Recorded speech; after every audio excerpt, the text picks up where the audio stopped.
Hostel की life बाहर से देखने वालों को लगता है कि ये सिर्फ रातों को जागकर पढ़ाई करने, मैगी बनाने और दोस्तों के साथ मस्ती करने का नाम है। लेकिन हर हॉस्टल की अपनी एक ऐसी कहानी होती है जिसे कोई नहीं सुनाता। दीवारों के पीछे दबे हुए कुछ ऐसे राज जो सिर्फ अंधेरे में बाहर आते हैं। मेरा नाम विराज है। मैं कभी भूतों पर यकीन नहीं करता था। मुझे फेल होने से डर नहीं लगता था।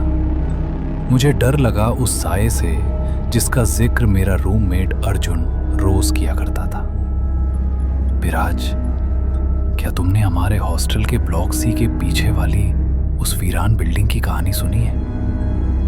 कहते हैं उस बिल्डिंग के वॉशरूम में अगर कोई आधी रात के ठीक 12 बजे आईने में अपनी आंखों में लगातार देखे तो उसे अपना चेहरा नहीं बल्कि किसी और की रूह दिखाई देती है। सुना है पिछले साल एक लड़की ने वही देख लिया था जो उसे नहीं देखना चाहिए था। वो आज भी पागलों के अस्पताल में आईने को देखकर चीखती है। दत्त तेरी, फिर शुरू हो गया तू। भाई, कल मेरा फाइनल प्रोजेक्ट सबमिशन है और तू मुझे ये पुरानी घिसी पिटी कहानियां सुनाकर डरा रहा है। पागल वो लड़की नहीं थी, पागल तुम जैसे लोग हैं जो इन मनगढ़ंत कहानियों पर यकीन करते हैं। चुपचाप सो जा और मुझे काम करने दे। छुट्टियां शुरू हो गई थीं। एक एक करके पूरा हॉस्टल खाली हो गया। सब अपने घरों की ओर निकल गए। लेकिन प्रोजेक्ट के काम की वजह से मैं अकेला रुक गया। जिस दिन अर्जुन जा रहा था उसके चेहरे पर एक अजीब सी घबराहट थी। उसने मुझसे हाथ मिलाया, लेकिन उसके हाथ बर्फ की तरह ठंडे थे। विराज, मैं जा रहा हूं, लेकिन अपना ख्याल रखना। जब सब चले जाते हैं तो ये हॉस्टल उनका हो जाता है।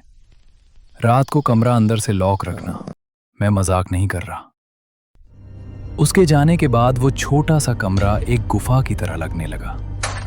रात के 11 बजते ही पूरे कैंपस में सन्नाटा पसर गया। अचानक ठीक 12 बजे मेरे फोन की स्क्रीन चमकी। अर्जुन का फोन था। विराज, सुन रहा है? दरवाजा अभी के अभी बंद कर ले।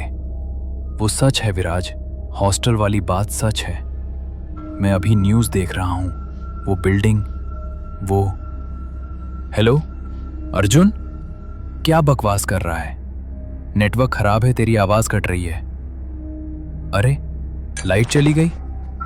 हेलो, कोई है? उस अंधेरे में मुझे महसूस हुआ कि मेरे बिस्तर के ठीक पीछे कोई खड़ा है। एक भारी सड़ी हुई सांस की गंध मेरे गले तक आ रही थी। मेरी हिम्मत जवाब दे गई। मैं बिना पीछे मुड़े नंगे पैर गलियारे की तरफ भागा। मैं तब तक नहीं रुका जब तक मैं हॉस्टल के बाहर वाले साइबर कैफे में नहीं पहुंच गया। पूरी रात मैं वहीं एक कुर्सी पर दुबक कर बैठा रहा। सुबह की पहली किरण देखकर लगा जैसे मुझे नया जीवन मिला हो। 9 बज चुके थे। मैंने खुद को समझाया कि मैं कितना बड़ा डरपोक हूं। विराज, तू थक गया था इसलिए तुझे वहम हुआ, मैंने खुद से कहा। मैं अपना सामान लेने वापस कमरे में पहुंचा। दरवाजा हल्का खुला था। अंदर से किसी के टहलने की आवाज आ रही थी। अर्जुन, बाहर निकल भाई। मुझे पता है तू वापस आ गया है और मुझे डरा रहा है। ये मजाक अब भारी पड़ रहा है। बाहर आ। तभी मेरी जेब में फोन वाइब्रेट हुआ। अर्जुन का कॉल था।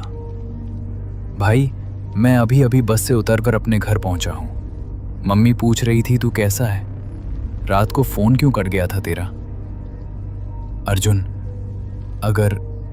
अगर तू अपने घर पहुंच गया है तो मेरे कमरे के अंदर इस वक्त कौन है?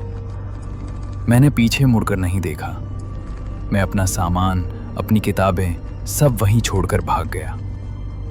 लोग कहते हैं वो मेरा वहम था, लेकिन मैं जानता हूं उस रात कमरे के अंदर अर्जुन नहीं बल्कि वो साया था जिसे मैंने उस आईने की कहानी में सुना था।